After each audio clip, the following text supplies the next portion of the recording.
You are live. I Happy am? Tuesday.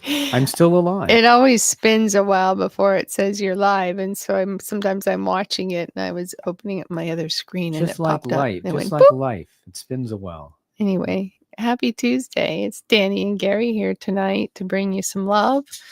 And it's Thanksgiving week, so we're doing thanks and giving, and there's a lot of that we can give for Giving sure. a lot. We have 27 people coming over for Thanksgiving.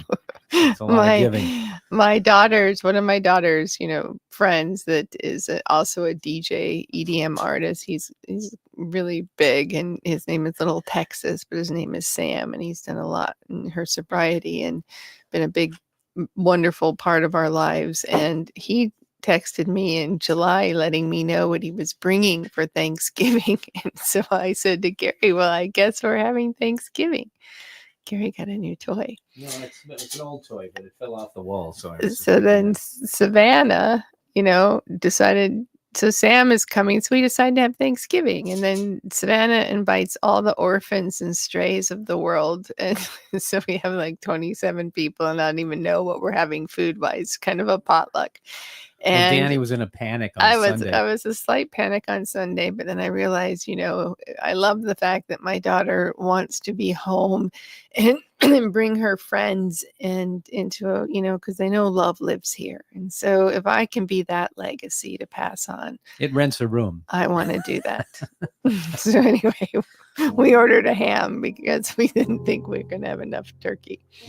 And we'll see. There's lots of friends are coming, and we're very excited. So anyway, let us know you're here and how you're doing. And we lost 2 people. I lost. It might be. I don't know. I can see people, but I don't know if they're on Facebook. It was 10, and then it was 8. Then it went to 8. Oh, you can't count that. I'm just saying. Yes, but what'd you say to piss them off? I didn't say anything, but I see you now. Jeanette here on YouTube today. Hi, Jeanette. And Dale Allen. We're really Cook. on 208. I don't know anything. I love that. And Dale and Adrian are here, and Adrian's not feeling well, so we hope you're feeling better. And Ellen Dawson, hello, girlfriend. They had an anniversary recently. Did you guys have an anniversary? I saw it on the Facebook, so it must be true. Well, it might be an old post too. That Well, it was a lovely picture of them both. I like it. So Bob Fisher is here. Hi, happy Thanksgiving to you. Deborah Bowen is here. Deborah Bowen, you're reading my people. You got to do what you do. Sorry. You're doing my job. I can see you doing it. Don't look. I see you looking. I'm going to look. I'll just try not to say anything. My mom is here, and my brother David, and my nephews Duke and Cam. Well, it's the whole gang, and we can't wait to see you guys tomorrow. Sending you love. Anyway, we love it. All right, so we're going to start off with a Beatles song. For those who are under 20, the Beatles were a band in the 1960s and 70s. But everybody kind of knows the Beatles. Even young people know the Beatles. So this was a song called, this is about thanks and giving this week. And so I hope you are all having something to do with people that you love or like. Giving week. Paul Carlin's here. Oh, happy Paul! We got the book. It was so great. Paul did an entire photo book and history of Avila Beach, which is a beautiful place up north. Yes, and he and his girlfriend put it together, and it's a history, and it's really amazing, and we love it. Thank you for sending us a copy. And Joanne Tinder's here. Hi, girlfriend. We're so happy you're here. Sending you love, and all my family's here. It's a Hoffman family affair. It's a family affair. Wait, Mark's not here, so we can't talk about my little brother till he gets here. We can talk about him till he gets here. All right, so anyway, here's this Beatles song called Thank You, Girl.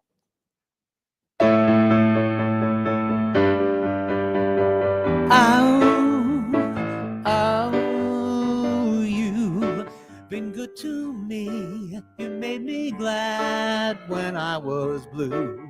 And eternally, I'll always be in love with you. And all I gotta do is thank you, girl. Thank you, girl. I could tell the world a thing or two about our love.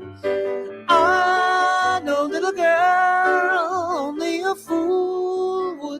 our love. And all I gotta do is thank you, girl. Thank you, girl. Thank you, girl, for loving me the way that you do. That's the kind of love that is too good to be true. And all I gotta do is thank you, girl. Thank you, girl.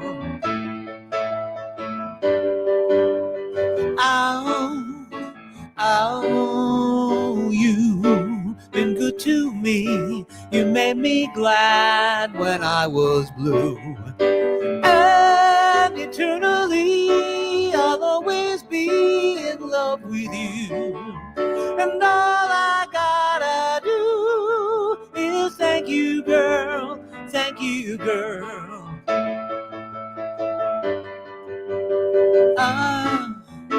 Oh,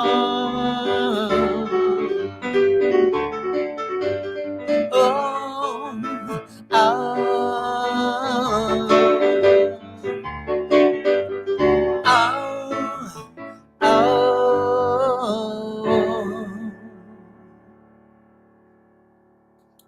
Oh, ow, ow. ow. So Jeanette was saying that it's not show 2 number 07, it's show 208. Evidently, yes. So there you go. Thank you for keeping us on track there, Exactly. Jeanette. We Thank need you. And Cinda and Brian are here. Hello, Oh, my fantastic. loves. We miss you. And the Wandots are here. Yay. We missed you guys. I know Yeah. you had a happy anniversary. It's Dottie and her wife Wanda, so we call them the Wandots. Or who, I don't know who made up that name. I love it. Well, we were hoping Dottie was going to come down. We had a big reunion at our old theater building. I was in the LA City College theater department, as was Dottie and was Cinda and a lot of other friends in the early 70s. And when we were all young and cute. and so we were looking at the building because they're tearing down the building at LA City College. They're putting up a new one that's got combination cinema and TV and theater. And I said to the department head, I said, are the kids asking what the word cinema means? I mean, how would they How do even they know know? what that is? So Deanna Hedada is here from Texas. Hello, Deanna. Texas is in the house. Welcome, beautiful. We're so happy that you're here. Tejas. We are doing songs about thankfulness and giving, and we hope that we can open our hearts tonight and let a little bit of that in. So so we're doing a Thanksgiving show. I've got one song here that's Stephen Banks is here, and he says he's an LACC dropout. Oh, well, no, but you went there. I mean, I never graduated. No, he went to clown college. No, he did. But He went to LA someplace better. He went to LA City College as well, not in the theater department. I think he was in the film department. Okay. But yeah, he went there. I never graduated. I took a few gen ed classes. I took some French, I took some Japanese, and I was in the theater program, directing and music directing and playing and acting and doing all that stuff. And then when I realized that music was my calling, I just went over across the campus to the music department, started taking classes over there. But then I also got hired by the theater department to music direct shows. So that's he's the still story. He's still working today. And Chris Edsy Armstrong is here. Oh yeah, she was there too. Yeah, she was. Hi, you missed Chris. her. We love you. Danny doesn't always like to go to these reunion things. Well, when people are doing reunions, they're reminiscing, and you're like, this person that doesn't know what the hell's going on the whole time. So you're like, nope, not gonna go. But I love you guys. That's my wife. That's Tina Saddington's here. Hi, beautiful. So hi, Tina. Tina was not there, unfortunately. We would have loved to see. Are you moving? You're moving the arrow. I need to do that. Thank you. So Thank You Girl was a song recorded by the Beatles, written by John Lennon and Paul McCartney. It was issued as the B-side of the single From Me to You. They said, we knew that if we wrote a song called Thank You Girl, that a lot of girls who wrote us fan letters would take it as a genuine thank you. Written eyeball to eyeball, a phrase Lennon and McCartney would later use to describe their early formulaic writing sessions. Lennon said the song was originally intended as a single, but he said it was one of our efforts at writing a single that didn't work. The song was written by Paul and me. This was just a silly song we knocked off. McCartney seemed to agree, describing it as a bit of a hack song, but all good practice. The song was recorded in 13 takes, the same number of takes needed to perfect From Me to You on 5th of March, 1963. John Lennon overdubbed the harmonica without the other Beatles 8 days later. According to the multiple sources, John came to the session directly from bed due to a severe cold. Engineer Jeff Emmerich said it took John numerous takes to produce a satisfactory result because he was so unsteady. Poor unsteady John. All right, so this is a song that's kind of left over from the presidential election, but I don't think I've done it recently. If I did, I'm sorry. I hope you'll permit me to do it again. So it's called Lincoln.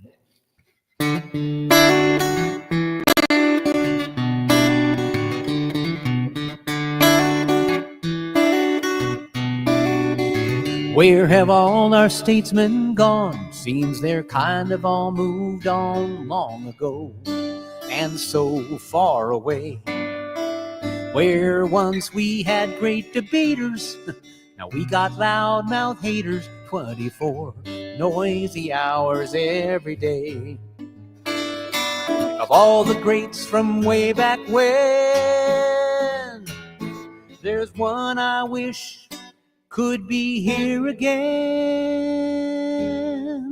We need a man like Abraham Lincoln, generous yet strong, honest as the day is long. He'd show those jerks how things should work, at least that's what I'm thinking. Yeah, we need a man like Abraham Lincoln.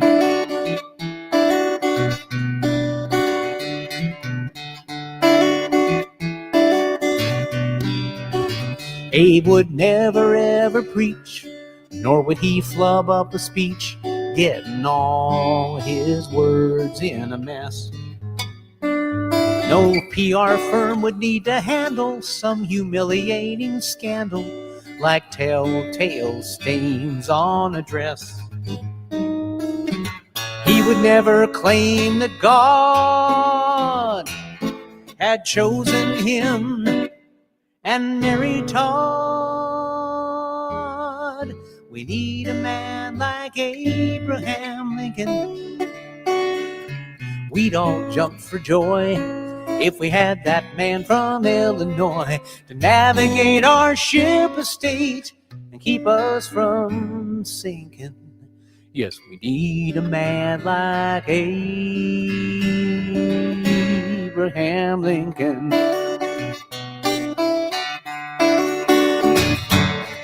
Who never bleat or bluster or misuse the filibuster or proclaim emancipation for dishonest corporations, wouldn't gut the public schools, wouldn't make up his own rules. Yes, we need a man like Abraham Lincoln, with no doubt in his mind that freedom's meant for all mankind. Those days when kings and popes run things are surely shrinking. Yes, we need someone to point the way, and that just might be a gal someday. We need someone like Abraham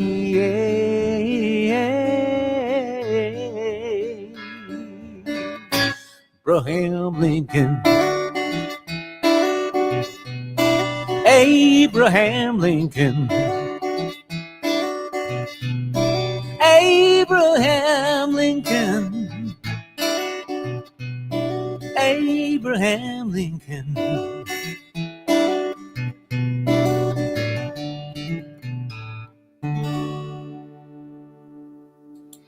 Yes, we do. And Suzanne Stewart loves that song. Thank you, Suzanne. But we do need somebody like Abraham Lincoln right now. Anyway, so we had our anniversary, and we had a lovely anniversary weekend. We went to a really nice French restaurant called Pearl in Pasadena. Spelled P-E-R-L-E. And it was really small and intimate. And the waiters were so hot. I mean, they were just like, these beautiful specimens. And Gary and I decided to have pretty much everything on the menu. We were gluttons, but we had such a great time. It was a lot of fun. It was fantastic, and because they knew it was our anniversary, they gave us there was a little printed sign on the thing, "Happy Anniversary" at table, and then they gave us free champagne at the beginning. It was some fine French champagne. Gave us a $300 bill for dinner afterwards. Anyway, Paul Carlin says we need something like Mr. Booth. That's your inside voice, Paul. Oh, come on. No, he didn't really say. He means Edwin Booth, the actor. That's exactly. He's talking about, come on, FBI, don't come in, don't knock on Paul's door. Paul, let me know the name of your book, because I don't have it down here. It's called Avila Beach. Avila Beach. But okay, it's like a great coffee table book with so much history. So if you are looking for a gift to give somebody special, we'd recommend, and he's a pretty good guy too. And Peter Krantz is here. We missed you. I'm so glad you're here. Are you cooking a turkey? Yeah, Peter, what are you cooking? Hey, give me a good amount of things I should mix with the butter that I'm going to stick under the skin. I'm going to spatchcock the turkey. Spatchcocking. I'm going to do a buttermilk. Spatchcock. I'm going to do a buttermilk brine this time. I'm going to do a buttermilk brine. Leave it 24 hours. Andy Kindon says, "Snap it." Oh, yeah, snap the back. Yeah, right. He just likes to spatchcock. Yeah, spatchcock. I just think the name's funny. And Jennifer Lee Warren's here. Yay, Hi, beautiful. She has Jennifer. a Christmas show coming up too. We got to check and see if we can make that. Yes, and you should all go see her do her Christmas special, because you are in for a real treat. So tell me, Jennifer, let us know where it is, or if you want to post it on here, feel free to do that. So, Jennifer, we're going to see the Pacific Overtures, Stephen Banks and I, that is at East West Players. I saw the original production. The touring production back at probably the Amundsen, either the Amundsen or the Pacific Overtures is a musical of Sondheim's that almost nobody ever does.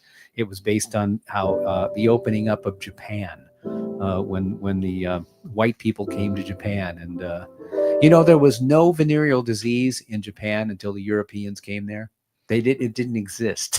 Until the dirty Europeans came there, who would bathe every month if whether they needed it or not. I know, I like that. And Vaughn is here. Vaughn Armstrong is here too, and he says we're making him hungry. Oh, yeah, you should have tasted the fish. It was great. We all should go. We should get. And then we had all this dessert. We ordered the chocolate souffle, and then they brought us a donut, and Gary had to get something else because I wouldn't. I got a kind of poire belle laine. It was very, very nice. Gary liked to coach me on my French accent all night too. That's all right, honey. I didn't say a word. Andrew Maurice Gold, August 2nd, 1951 to June 3rd, 2011, was an American multi-instrumentalist, singer, songwriter, and record producer who influenced much of the sound of Los Angeles-dominated pop rock in the 1970s. Gold played on scores of records, most notably Linda Ronstadt, and had his own success with the U.S. Top 40's hits Lonely Boy and Thank You for Being a Friend, which was the theme to the Golden Girls. He was half of Wax and a collaboration with 10cc's Graham Gouldman, and the children's novelty song Spooky Scary Skeletons became an internet meme in 2010. Gold was born in Burbank, California, and eventually followed his parents into show business. Get this, his mother was singer Marnie Nixon, who provided the singing voice for numerous actresses, including Natalie Wood in West Side Story, Deborah Kerr in The King and I, and Audrey Hepburn in My Fair Lady. And his father was Ernest Gold, who won an Academy Award for his score for the movie Exodus.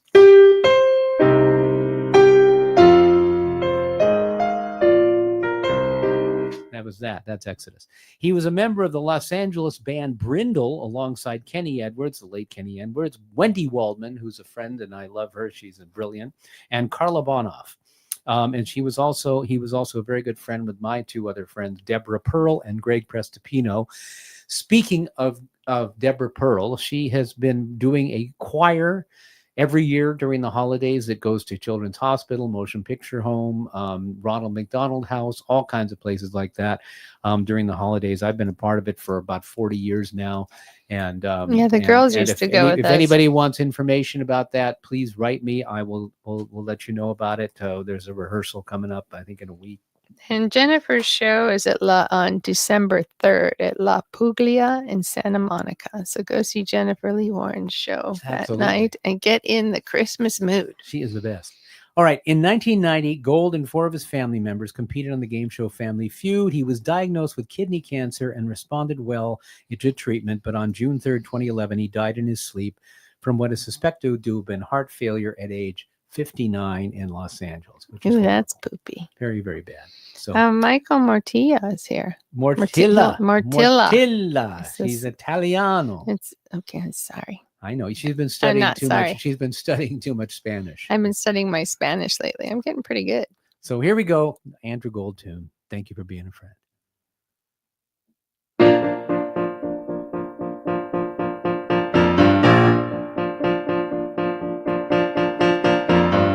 Thank you for being a friend. Travel down the road and back again. Your heart is true. You're a pal and a confidant. I'm not ashamed to say, I hope it always will stay this way. My hat is off. Won't you stand up and take a bow?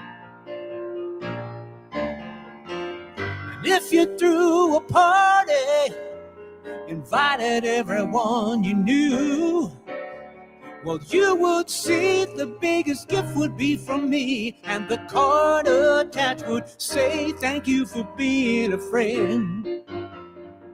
Thank you for being a friend. Thank you for being a friend. Thank you for being a friend.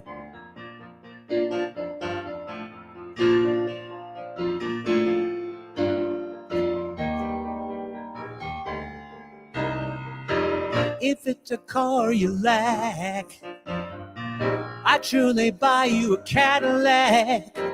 Whatever you need, any time of the day or night. I'm not ashamed to say, I hope it always will stay this way. My hat is off, won't you stand up and take a bow? When we both get older, with walking canes and hair of gray, have no fear, even though it's hard to hear, I will stand here close to say thank you for being a friend. I wanna thank you. Thank you for being a friend. Thank you for being a friend. Let me tell you about a friend. I wanna thank you. I wanna thank you. Thank you for being a friend. And when we die and float away into the night, the Milky Way, you'll hear me call as we ascend. I'll say your name once again. Thank you for being a friend.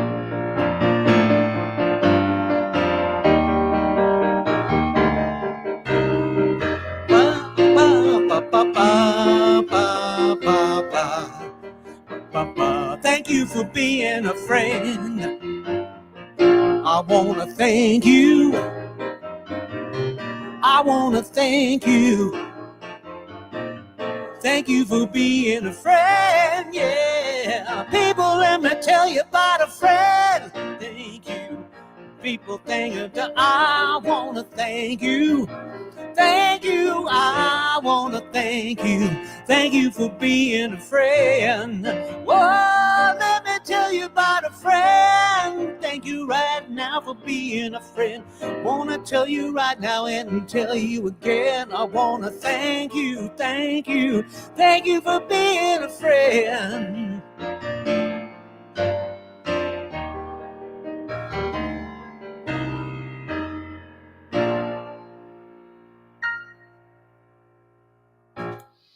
Thank you for being a friend. Thank That's you right. all for being friends. Brett Woods is here. Oh, hey. Hi, Brett. Hi, Brett. Welcome. We love that Excellent. you're here. Fantastic. Happy Tuesday. We're What did singing. We're singing about thankful and Thanksgiving. Thanks and giving. What did Mr. Peter Krantz say there? Peter Krantz says, point of info, our daughter is hosting and doing most of the cooking for Thanksgiving. Wow. Becky's making pies and our family tradition cranberry salad, too chunky to call it a sauce. I'm making the traditional sweet potatoes, maple syrup, brown sugar, peaches, and cashews. If anybody needs cooking lessons, please call Peter Krantz. Well, why don't you send us a pie? Have Becky send us a pie. I'm making a pie. We're buying pies. I'm too scared to bake. I haven't really baked yet. I cook, but I don't bake. That. Gary's spatchcocking the turkey, and we ordered a ham, and everybody else is to bring something. So I'm not sure what else is coming, but we'll see. Excellent. So one of the things, let's see, what was I going to say? This next song is a request from Dale Allen Cook. For a minute I was going, how does this have to do with Thanksgiving? But considering the fact that we have all of our family and with us and friends who are also family, so yes, this is We Are Family. It's a song recorded by the American vocal group Sister Sledge, composed by Bernard Edwards and Nile Rodgers. It was the first song they wrote for any act other than their own band Chic. They offered the song to Atlantic Records, although the record label initially declined. The track was released in '79 as a single from the album of the same name and began to gain club and radio play, eventually becoming the group's signature song. It went gold, becoming the #1 R&B and #2 pop song behind Hot Stuff by Donna Summer. Billboard magazine named the song number 20 in their list of 100 greatest girl group songs, and in 2023, the magazine included it in its best pop songs of all time. Sister Sledge was from Philadelphia, Pennsylvania. Formed in '71, the group consisted of sisters Debbie, Joni, Kim, and Kathy Sledge. They are the daughters of Broadway tap dancer Edwin Sledge and actress Flores Sledge. The sisters were given vocal training by their grandmother, Viola Williams, a former lyric soprano opera singer and protege of civil rights leader Mary McLeod Bethune. Wow, that's some lineage. Yeah. According to Rodgers, the verses were mostly verbatim, based on how Atlantic president Jerry Greenberg described Sister Sledge to Rodgers and Edwards. Then they just simply walked immediately into the studio, rearranged their notes from the meeting into lyrics, and wrote a song melody underneath them. The chorus, and therefore the title, makes reference to the fact that the group are the four sisters of a family, and the song, they wanted the song to reintroduce the group to mainstream audiences after their first two unsuccessful prior albums. The song has since gone on to be used more generally as an expression of solidarity in various contexts, notably as the anthem of the We Are Family Foundation, which is named after it. Notably, the lead vocals in the song was recorded in a single take by then 19-year-old Kathy Sledge. The 1979 world champion Pittsburgh Pirates used We Are Family as their official theme song. It was chosen by Willie Stargell, baby boomers would remember that, as the team waited out a rain delay on June 1st prior to a game in which they would mount a ninth-inning comeback to win. After the team adopted the song, it rose to second on the charts, whereas previously it had not gone above fourth. So there you have it. Well, there you go. We all know this song, so you guys sing along with me. I better hear you out there. All right, so I got to put some reverb on. There we go.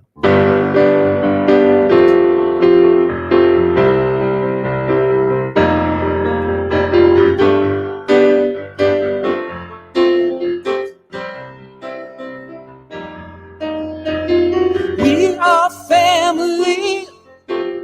I got all my sisters with me. We are family. Get up, everybody, and sing. Everyone can see we're together as we walk on by, and we flock just like birds of a feather. I won't tell no lie. All of the people around us, they say, can they be that close? Just let me state for the record, we're giving love in a family dose. We are family. Na, na, na, na. I got all my brothers with me. We are family. Get up, everybody, and sing. We are family. I got all my brothers with me. We are family. Get up, everybody, and sing. Living life is fun when we just begun. Get our share of the world's delights. High hopes we have for the future and our goals in sight. We know we don't get depressed. Here's what we call our golden rule.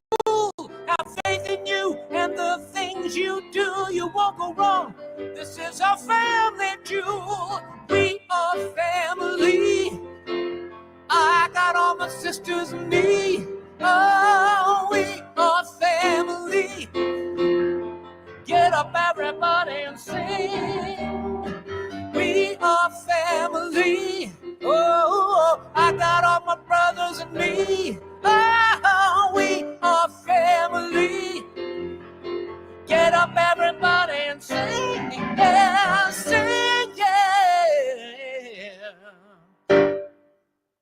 You did it. I can't believe you took that off. We are family, said Pat. Pat Mulligan's here. Hey, Patrick. And we're so happy you're here. Anyway, We we are missed him. family. He wasn't able to make it out for the reunion. Oh, well, too bad. They had to talk about you then. He was the PEX bad boy of LA City College, I think. Yes, you were a good boy in college. Well, I wasn't. I wasn't a bad boy. I was. But he was worse. In some ways, yeah, I would think, yeah. But in a nice way. We all love them. We love Pat.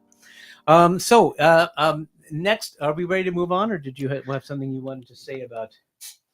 No, I was just saying. I think Jay Ross is here. Hi, hey, my Jay. friend. We love you. We are family. I'm so happy you guys are here. Jackie DeShannon. Remember Jackie DeShannon? She was born Sharon Lee Myers, August 21st, 1941. Is an American singer-songwriter, and was that the dog? Yeah, he's hoping to get some snacks right now. She was an American singer-songwriter and radio broadcaster with a string of hit song credits from the 60s onwards as both singer and composer. She was one of the first female singer-songwriters of the rock and roll period. She's best known as the singer of What the World Needs Now Is Love and Put a Little Love in Your Heart, and as the writer of When You Walk in the Room and Betty Davis Eyes. Jackie DeShannon wrote Betty Davis Eyes, which became hits respectively for The Searchers and Kim Carnes. Since 2009, DeShannon has been an entertainment broadcast correspondent reporting Beatles band members' news for the radio program Breakfast with the Beatles. She began to record under various names such as Sherry Lee, Jackie D, and Jackie Shannon with mixed success. In 1957, she was signed to George Goldner's Gone label in New York as a rockabilly artist, and her handlers had changed her name to Jackie D. However, her interpretations of the country songs Buddy and Trouble gained the attention of rock and roll star Eddie Cochran, who arranged for her to travel to California to meet his girlfriend, singer-songwriter Sharon Shealy, who formed a writing partnership with DeShannon in 1960. Their partnership produced Brenda Lee's hits Dum Dum and Heart in Hand. In 1960, DeShannon signed with Liberty Records, adopting the name Jackie DeShannon, believed to be the name of an Irish ancestor, after executives at Liberty thought the name Sharon Myers would not help sell records. In a Fresh Air interview, DeShannon said she chose Jackie as a cross-gender name. Since she had a low singing voice, she could be heard as either male or female. When she found out that Jackie D was too similar to Brenda Lee, she changed it to Jackie D. Shannon, which people heard as DeShannon. The name stuck. DeShannon's biggest break came in 1964 when she supported the Beatles on their first U.S. tour and formed a touring band with guitarist Ry Cooder. DeShannon wrote Breakaway with Sharon Shealy, which was also recorded by Irma Thomas, by Tracy Ullman in 1983. She also wrote Don't Doubt Yourself, Babe for Mr. Tambourine Man, the 1965 debut album of the Byrds. Her music at this stage was heavily influenced by the American West Coast sounds and folk music. Staying briefly in England with 1965, DeShannon formed a songwriting partnership with Jimmy Page, which resulted in the songs Dream Boy and Don't Turn Your Back on Me. She also wrote material for singer Marianne Faithfull, including her top 10 UK and US hit Come and Stay With Me, which became Faithfull's biggest UK hit. She continued writing and recording, but it wasn't until 1969 that she scored her next smash single and album, both entitled Put a Little Love in Your Heart. The self-penned single, co-written with her brother Randy Myers and Jimmy Holiday, sold over 1 million copies and was awarded a gold disc. In 1974, she released New Arrangement for Columbia Records. She co-wrote 4 songs on the album with Donna Weiss, including Queen of the Rodeo and Betty Davis Eyes. The latter went on to become a worldwide hit for Kim Carnes and won the Grammy Award for Song of the Year. She has been married to singer-songwriter and film composer Randy Edelman since 1976. And what was I going to say about that? I don't remember. Oh, Put a Little Love in Your Heart. I once sang backups to Little Eva singing that song. It was up at some studio in Malibu, and Little Eva, who at this point was Big Eva, but she who did Locomotion, she had done an album, and that was one of the songs on it, and I sang backup to it. So there you go. All right, here we go.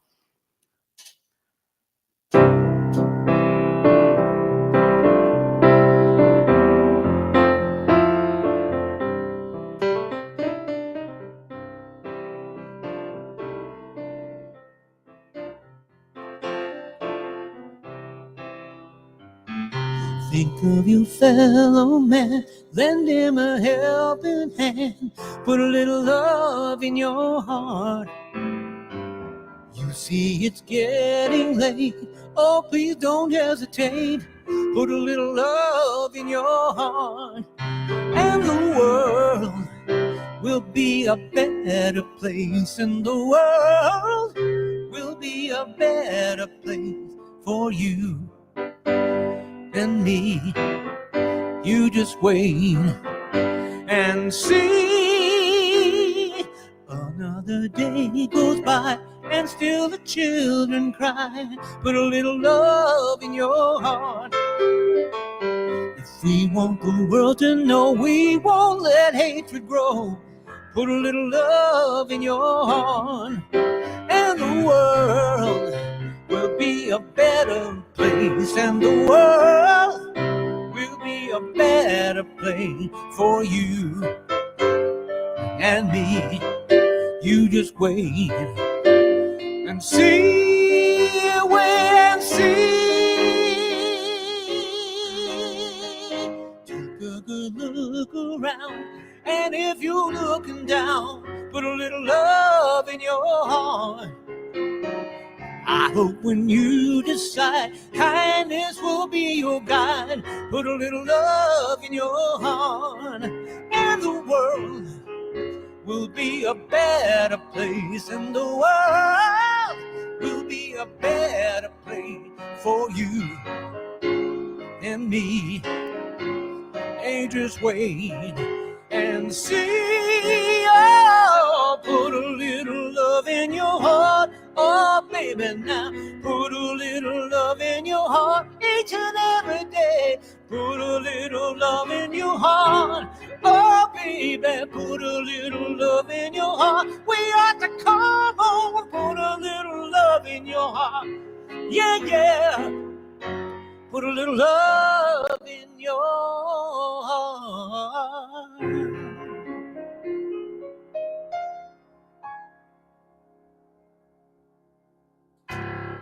That's a good sing-along one. I hope you put a little love in your heart and you sang it with us. Anita Anderson's here. Hi, welcome. Anita. We missed you. And your sister Karen is here, and John. Yay, Big hugs yay. to both of you guys. Sending All you right. lots of love. I hope we Fantastic. put a little love in your heart. And George Loosely's here, and he loves Jackie and Randy. He's a big fan. Excellent. And so put a little love in your heart. I love that song. Were you guys singing along? I hope did you a were. couple film dates with Randy Edelman. He's a very talented guy. Talented person. Just like you. Because you know how to spatchcock a turkey. I just think that name is so funny. Wish that was my nickname. Yeah. I'm just calling you, hey, come here, Mr. Spatchcock. And so he's doing that. And we're having a gazillion people over. And I love it. And some of them I don't even know, but we will know them once they're here. All right, this is nutty. The next thing I'm doing is very nutty. It's This was a nutty. request from Ellen Dawson. I hope she's still Yeah, here. I think she's still here. So it is the Alice's Restaurant Massacre, commonly known as Alice's Restaurant, is a satirical talking blues song by singer-songwriter Arlo Guthrie, released as the title track to his 1967 debut album, Alice's Restaurant. The song is a deadpan protest against the Vietnam War draft in the form of a comically exaggerated but largely true story from Guthrie's own life. While visiting acquaintances in Stockbridge, Massachusetts, he is arrested and convicted for dumping trash illegally, which later endangers his suitability for the military draft. The title refers to a restaurant owned by one of Guthrie's friends, artist Alice Brock. Although Brock is a minor character in the story, the restaurant plays no role in it aside from being the subject of the chorus and the impetus for Guthrie's visit. The song inspired the 1969 film Alice's Restaurant, which starred Guthrie and took numerous liberties with the story. The work has become Guthrie's signature song, and he has periodically re-released it with updated lyrics. In 2017, it was selected for preservation in the National Recording Registry of the Library of Congress as being culturally, historically, or aesthetically significant. The track lasts 18 minutes and 34 seconds. I'm going to skip around. I'm not going to do the whole thing. Occupying the entire A side of the Alice's Restaurant album. Due to Guthrie's rambling and circuitous telling with unimportant details, it has been described as a shaggy dog story. Guthrie refers to the incident as a massacre, a colloquialism originating in the Ozark Mountains that describes an event so wildly and improbably and baroquely messed up that the results are almost impossible to believe. It is a corruption of the word massacre, but carries a much lighter and more sarcastic connotation rather than describing anything involving actual death. The Alice in the song was restaurant owner Alice May Brock, who lived from 1941 to just recently passed away in 2024. In 1963, shortly after dropping out of Sarah Lawrence College, Alice used $2,000 supplied by her mother to purchase a deconsecrated church in Great Barrington, Massachusetts, where Alice and her husband Ray Brock would live. Arlo Davy Guthrie, born July 10th, 1947, still very much alive, is an American folk singer-songwriter. He's known for singing songs of protest against social injustice, following the tradition of his father, Woody Guthrie. He is the fifth and oldest surviving of Woody Guthrie's 8 children. 2 older half-sisters died of Huntington disease, which Woody also died of in 1967. An older half-brother died in a train accident. Another half-sister died in a car accident. And a 4th sister died in childhood. His sister is the record producer Nora Guthrie. His mother was a professional dancer with the Martha Graham Company and was the founder of what is now the Huntington's Disease Society of America. So wish me luck on this one. So here we go. I'm just going to be reading this down. But good luck, Gary. I'll skip around. I'm going to do maybe the first page and then go down to the other part about the draft. You're not going to do the 18 minutes of it? No. You'd be cranky. I already am cranky. What are you talking about? All right.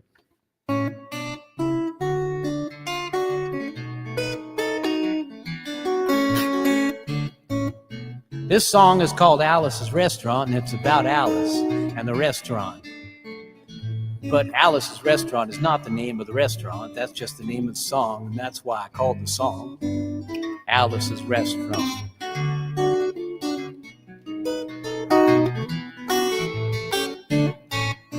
You can get anything you want at Alice's Restaurant. You can get anything you want at Alice's Restaurant. Walk right in, it's around the back, just a half a mile from a railroad track. You can get anything you want at Alice's Restaurant. Now, it all started 2 Thanksgivings ago. It was on 1 or 2 years ago, Thanksgiving, when my friend and I went up to visit Alice at the restaurant. But Alice doesn't live at the restaurant. She lives in the church nearby the restaurant in the bell tower with her husband Ray and Facha the dog. And living in the bell tower like that, they got a lot of room downstairs where the pews used to be in. Having all that room, seeing how as they took all the pews, they decided they didn't have to take out the garbage for a long time. We got up there, we found the garbage in there, and we decided it'd be a friendly gesture for us to take the garbage down to the city dump. So we took the half-ton of garbage, put it in the back of a red VW microbus, took shovels and rakes and implements of destruction, and headed down toward the empty city dump. Well, we got there, and there was a big sign and chain across the dump saying, "Closed on Thanksgiving." We never heard of a dump closed on Thanksgiving before, and with tears in our eyes, we drove off into the sunset looking for another place to put the garbage. We didn't find one until we came to a side road, and off the side of the side road, there was another 15-foot cliff. At the bottom of the cliff, there was another pile of garbage. And we decided that one big pile was better than two little piles, so rather than bring that one up, we decided to throw ours down. And that's what we did. We drove back to the church, had a Thanksgiving dinner that couldn't be beat, went to sleep, and didn't get up till the next morning when we got a phone call from Officer Obie. He said, "Kid, we found your name on an envelope at the bottom of a half-ton of garbage. And I just want to know if you had any information about it." And I said, "Yes, sir, Officer Obie. I cannot tell a lie. I put that envelope under the garbage." After speaking to Obie for about 45 minutes on the telephone, we finally arrived at the truth of the matter and said we had to go down and pick up the garbage. And we also had to go down and speak to him at the police officer's station. So we got on the red VW microbus with the shovels and rakes and implements of destruction and headed on towards the police officer's station. Now, friends, there was only one or two things that Obie could have done at the police station. First was he could have given us a medal for being so brave and honest on the telephone, which wasn't very likely, and we didn't expect it. And the other thing is he could have bawled us out and told us never to be seen driving garbage around the vicinity again, which is what we expected. But when we got to the police officer's station, there was a third possibility that we hadn't even counted upon, which we were most immediately arrested, handcuffed. And I said, "Obie, I don't think I can pick up the garbage with these handcuffs on." And he said, "Shut up, kid. Get in the back of the patrol car." And that's what we did. Sat in the back of the patrol car and drove to the, quote, "scene of the crime," unquote.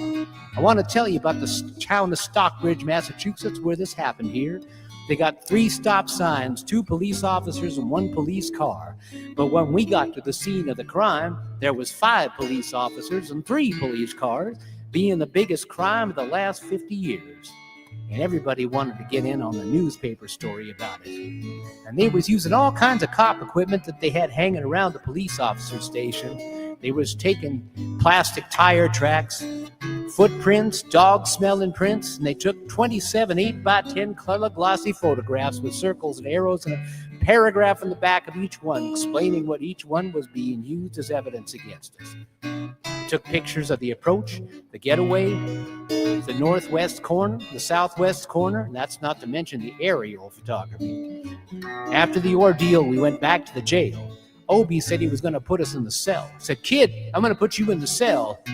I want your wallet and your belt." And I said, "Obie, I can understand you want my wallet, so I don't have any money to spend in my cell, but what did you want my belt for?" He said, "Kid, we don't want any hangings." I said, "Obie, did you think I was going to hang myself for littering?" Obie said he was making sure, and friends, Obie was making sure, because he also took out the toilet seat so I couldn't hit myself over the head and drown, and he took out the toilet paper so I couldn't bend the bars, roll out the window, slide down the roll, and have an escape. Obie was making sure, and it was about 4 or 5 hours later that Alice, remember Alice? She came down and bailed us out of jail after a few nasty words with Obie on the side. And we went back to the church, had another Thanksgiving dinner that couldn't be beat, and didn't get up till next morning when we all had to go to court. Now I'm skipping. But that's not what I came to tell you about. I came to talk about the draft. They got a building down in New York City. It's called White House Street, where you walk in, you get injected, inspected, detected, infected, collected, and selected.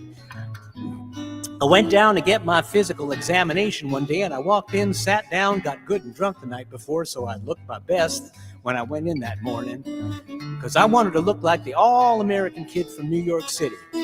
When I walked in, I sat down, I was hung down, brung down, hung up, and all kinds of mean, nasty, ugly things. And I walked in, and they gave me a piece of paper. They said, "Kid, see the psychiatrist, room 604. And I went in there. I said, "Shrink, I want to kill. I mean, I want to kill. I want to kill. I want to see blood and gore and guts in my veins and my teeth. Eat dead, burnt bodies. I mean, kill, kill, kill. And I started jumping up and down, yelling, kill, kill. And he started jumping up and down with me. We was both jumping up and down and going, kill, kill. And the sergeant came over and pinned a medal on me and sent me down the hall, said, "You're our boy." I didn't feel too good about it. So proceeded down the hall, getting more injections, inspections, detections, neglections, and all kinds of stuff that they were doing to me there. And I was there for 2 hours, 3 hours, 4 hours. I was there for a long time, going through a lot of mean, nasty, ugly things. We're just having a tough time there. And they was inspecting, injecting every part of me, and they was leaving no part untouched. Kid, we only got one question. Have you been arrested? And the other question was, kid, have you rehabilitated yourself? I went over to the sergeant and I said, "Sergeant, you got a lot of damn gall to ask me if I've rehabilitated myself. I mean, I'm just sitting here on the bench. I'm sitting here on the Group W bench because you want to know if I'm moral enough to join the army, burn women, houses, and villages after being a litter bug." He looked at me and said, "Kid, we don't like your kind, and we're going to send your fingerprints off to Washington." And friends, somewhere in Washington, enshrined in some little folder, is a study in black and white and my fingerprints. And the only reason I'm singing this is because you may know somebody in a similar situation. You may be in a similar situation. And if you're in a situation like that, there's only one thing you can do, and that's walk into the shrink, wherever you are, and just say, "Shrink, you can get anything you want at Alice's restaurant," and walk out. You know, if just one person does it, they may think he's sick. And if two people do it, they may think they're both gay and they won't take either of them. And then 3 people do it. 3, can you imagine 3 people walking in, singing a bar of Alice's restaurant, walking in? They may think it's an organization. And can you imagine 50 people a day? I said 50 people a day walking in, singing a bar of Alice's restaurant. They'll think it's a movement. And that's what it is. The Alice's Restaurant Anti-Massacre Movement. And all you got to do is join to sing it the next time it comes around on the guitar. With feeling. Come on, Danny. So we'll wait for it to come around on the guitar and hear and sing it when it does. Here it comes. You can get anything you want at Alice's Restaurant. You can get anything you want at Alice's Restaurant. Walk right in, it's around the back, just a half a mile from the railroad track. You can get anything you want at Alice's Restaurant. That was horrible. If you want to end war and stuff, you got to sing loud. I've been singing this song now for 25 minutes. I could sing it for another 25 minutes. I'm not proud or tired. So we'll just wait till it comes around again, this time with 4-part harmony and feeling. Come on, Danny, you're singing too. And just wait for it to come around is what we're doing. Here we go. You can get anything you want at Alice's Restaurant. Except in Alice, you can get anything you want at Alice's Restaurant. Walk right in, it's around the back, just a half a mile from the railroad track. You can get anything you want at Alice's Restaurant. Da da da da da da da da. Alice's Restaurant. Holy shit. But I think Alice just passed away. The Alice. That's what I mentioned. Oh, okay. Yeah, she just died recently. Okay, I wasn't listening. That was such a long rant.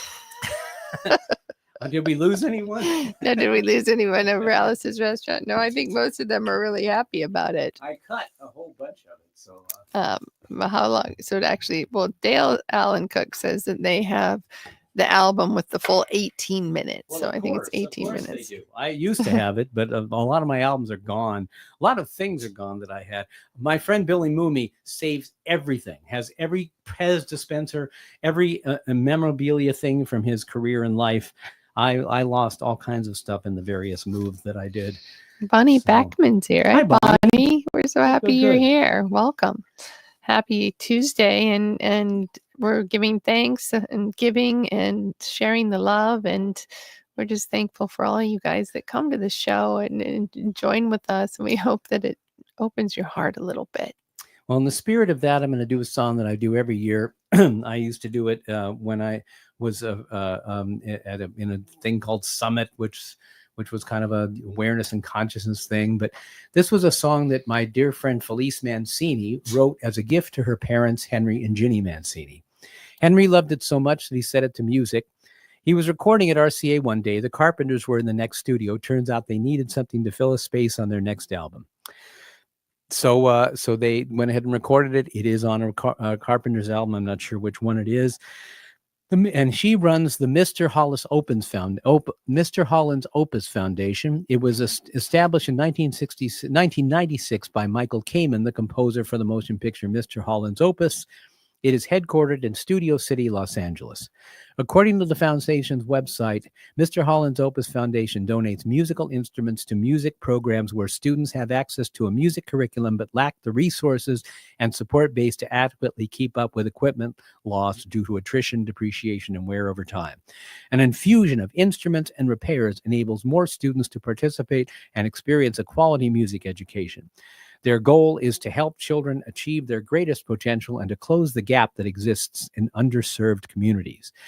The Mr. Holland's Opus Foundation was inspired by the acclaimed motion picture Mr. Holland's Opus, the story of the profound effect a dedicated music teacher had on generations of students.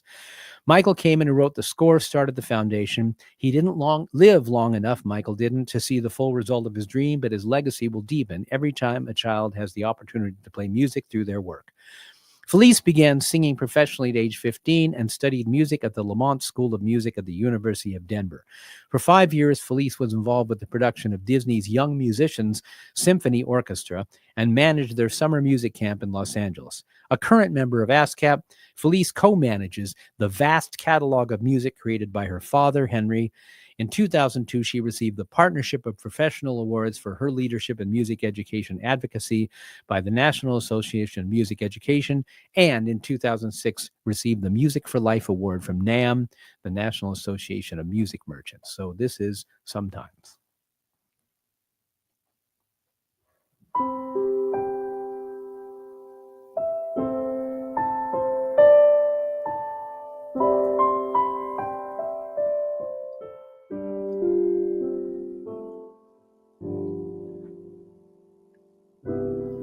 Sometimes, not often enough, we reflect upon the good things, and those thoughts always center around those we love. And I think about those people who mean so much to me, and for so many years have made me so very happy. And I count the times I have forgotten to say thank you, and just how much I love them.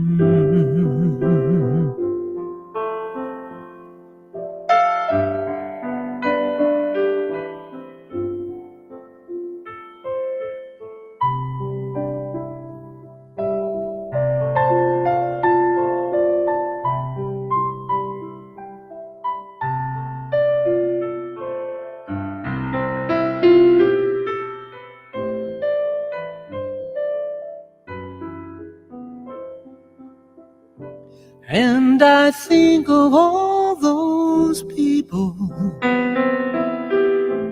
who mean so much to me, and for so many years have made me so very happy. And I count the times I have forgotten to say thank you, and just how much I love them.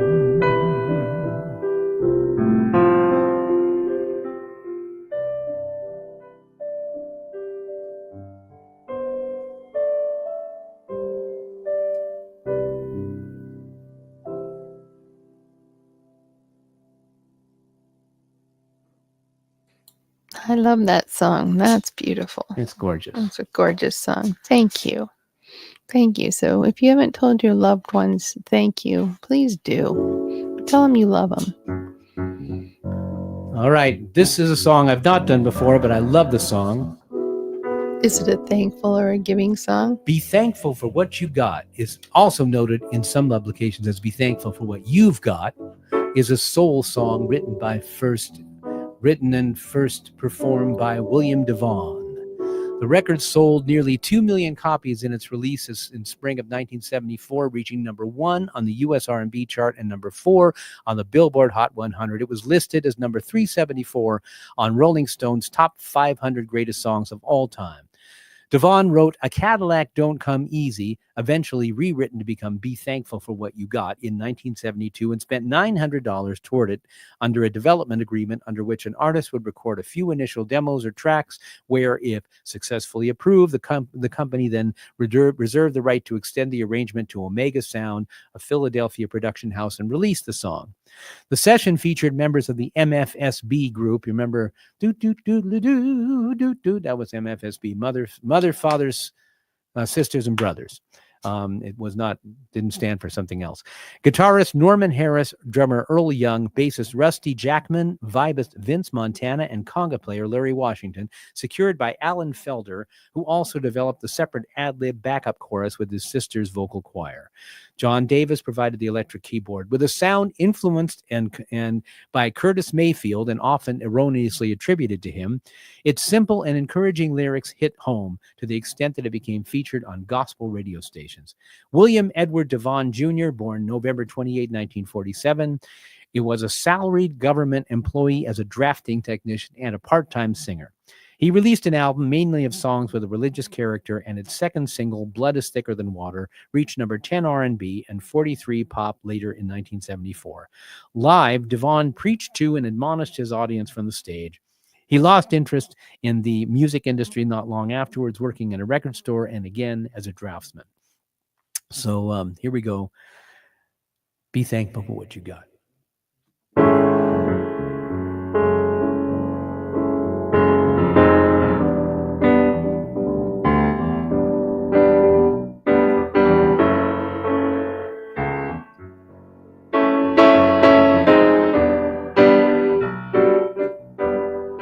Though you may not drive a great big Cadillac,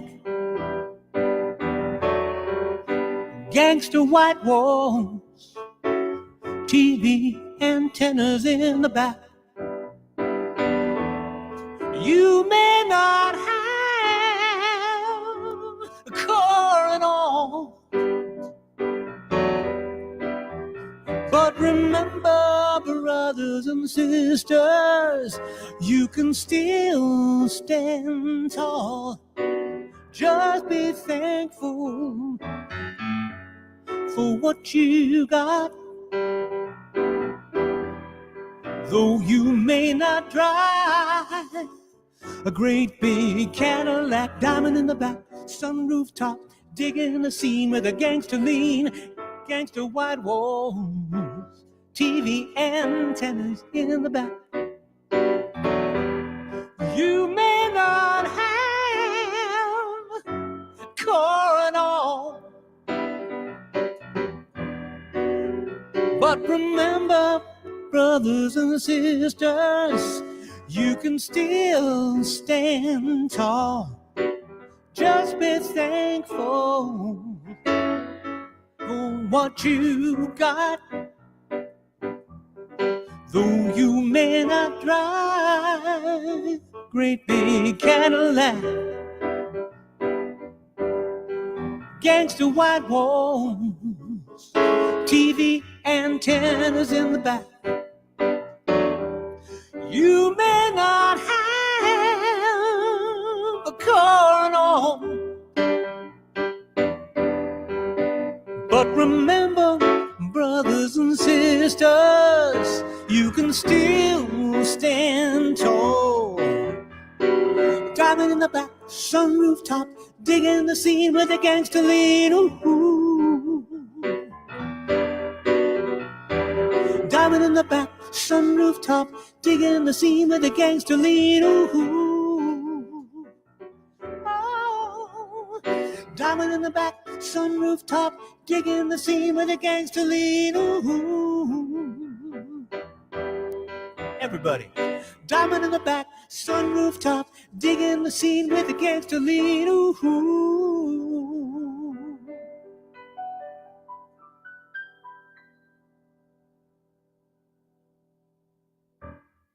I love that song. Ooh-hoo. That's one of those 2-chord songs that just are incredible. You know, they just go on the same way and it just grooves for days. So the music people know that, but people like me don't know that. All right, my darling, we are on our last This is song. our last song. Yes. Well, thank you all for coming tonight. And I want you to know how grateful we are that you join us and you share in the true. love. And this is something that we have. Don't interrupt me. Okay, This is my sorry. time. Don't Okay. you dare do that. You take a drink of your water. Good job. Anyway, this is what marriage counseling Whatever does you for say, us. dear. So I hope that you got to open your heart and you got to let some love in and let it out. And, you know, please take the time this holiday season to look at everybody and tell them you love them and tell them you see them. And even if it's just a smile or a glance, but, you know, we are the ones that carry the light. We are the ones that make the love happen. So please join me in doing that this holiday season. And please know, if nobody's told you this today, that I love you and you matter. Thank you, honey. That's my fantastic wife, Danelle Stockdale, for whom I give thanks every day. The results of the poll, by the way, is everybody favored the ability for Danny to have a picture, for have her face up there whenever she wants. She would be totally in control of it. The only person who took her side was Scott Peer. So boo on you, Scott. Everybody else wants to see her Yay, face. Scott, thank you. So but anyway, I'm so grateful for you, honey, and I'm grateful even for our dog who's working because he wants to eat. You've Made Me So Very Happy is a song written by Brenda Holloway, Patrice Holloway, Frank Wilson, and Berry Gordy, and was released first as a single in 1967 by Brenda Holloway on the Tamla label. Brenda began recording for Motown Records since 1964, and by 67 had struggled with the label over control of and support for her music. As she was a Los Angeles resident with much of the rest of the Motown roster living near the label's Detroit, Michigan headquarters, Holloway felt overlooked and neglected during her 5 years on the label. In 1967, she was hoping for the release of her long-awaited second album, Hurtin' and Cryin', with her latest single, Just Look What You've Done, intended as the first single. For unknown reasons, the record was shelved. Shortly after its release, Holloway left Motown, and the song was eventually featured on her second album, The Artistry of Brenda Holloway. After 2 years singing backups for acts just like Joe Cocker, Holloway retired to marry a preacher and raise a family. By the mid-1990s, she had returned to music full-time, included on the group's eponymous second album. It became one of Blood, Sweat, and Tears' biggest hits, reaching number 2 on This Is the Song, You Made Me So Very Happy. Became one of their biggest hits, reaching number 2 on the Billboard Hot 100. The song was kept for the number 1 spot by the Aquarius' Let the Sunshine In by the Fifth Dimension. Blood, Sweat, and Tears was founded by the keyboard player Al Cooper. He came up with the idea to cover the song, but he left the group before they recorded it. His replacement, David Clayton Thomas, took over and sang lead on this track. Clayton Thomas explained they tried it with Al and they weren't happy with the vocals, so they never did record it. Then up at drummer Bobby Colomby's house one day, he was playing me a bunch of stuff they'd been considering, and I heard You Made Me So Very Happy. I said, whoa, who's that? That's Brenda Holloway. I know that song. So we did the chart, and we went into the show, and we played it down at the club, and we ran it up in the studio and recorded it. Blood, Sweat, and Tears closed their Woodstock set with this song. So thank you so much. This is the last song. I think we'll see you next week, as far as I know. So thanks.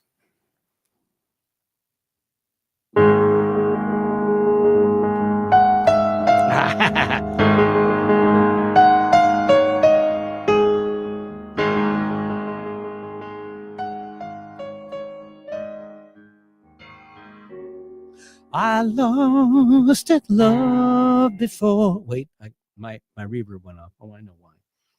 Exit. Now, there we go. Okay, here we go.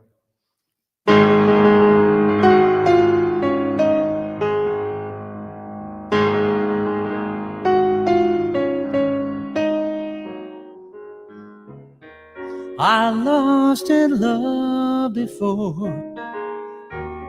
Got mad and closed the door.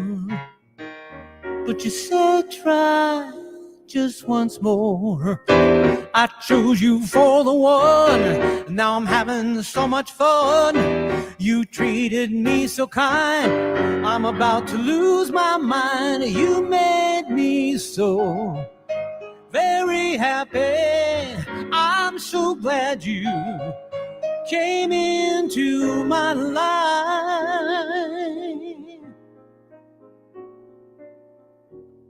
The others were untrue, but when it came to loving you, I'd spend my whole life with you. But you came and you took control. You touched my very soul.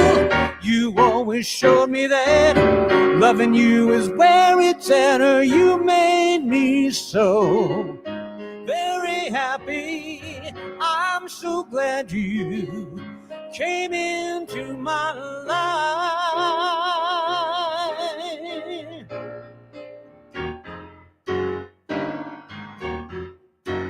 Thank you, baby. Yeah, yeah. I love you so much, you see. You're even in my dreams. I can hear, baby, I can hear you calling me. I'm so in love with you. What I ever want to do is thank you, baby. Thank you, baby.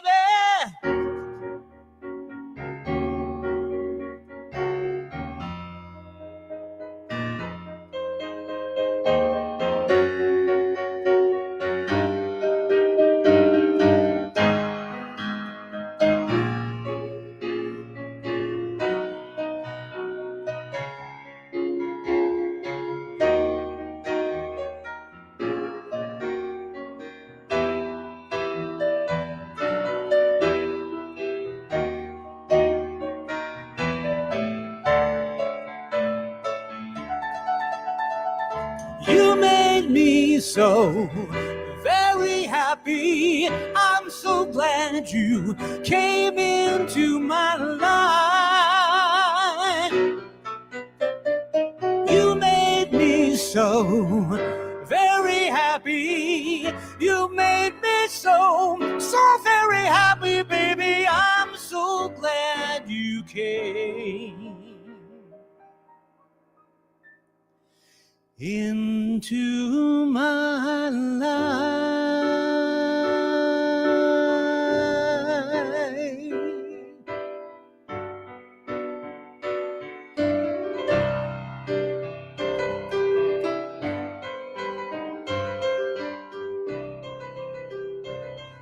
I want to thank you, girl, for every day of my life. I want to thank you.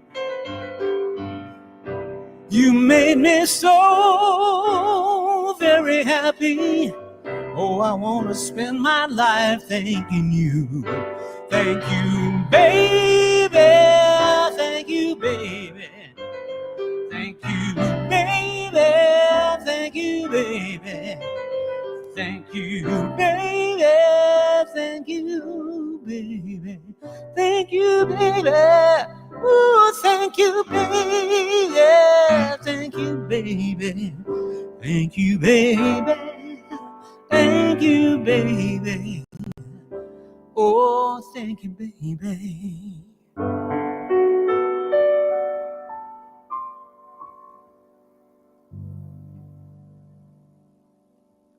And thank you all out there. Thank you so much. We'll see you next week, I think.